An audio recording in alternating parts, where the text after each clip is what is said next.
Do you know, at the embryo stage, each and every embryo in human beings, what will happen in between the fingers, there are some web-like structure is present.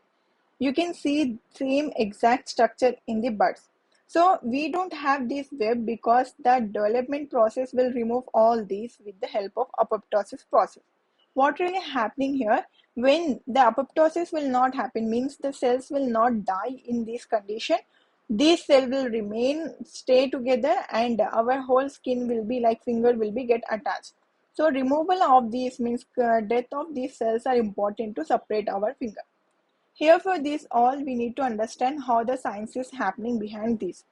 When we try to understand which pathway it will take place, TGF, transforming growth factor pathway, going to happen in this condition, where the plasma membrane will get attached with the two receptors. One is R2 and another one is R1 receptors are present. Whenever ligand will come and attach on the receptor, these receptors serine threonine will get phosphorylate. So we can say the autophosphorylation process will happen. After that, it will pass the phosphate to the R1 receptor. So these will activate our MH2 and NLS, which also known as SMAD23.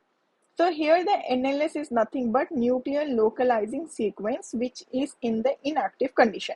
Later it will be do phosphorylation on the MH2, so the phosphate will get attached on the MH2 and NLS sequence will start exposing. So same condition will happen this side and this side. Two sides same condition will happen.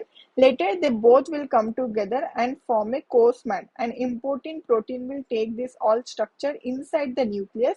So the nucleus will do a gene transcription process. So the protein will form and cell cycle control can happen, or it can do the apoptosis process.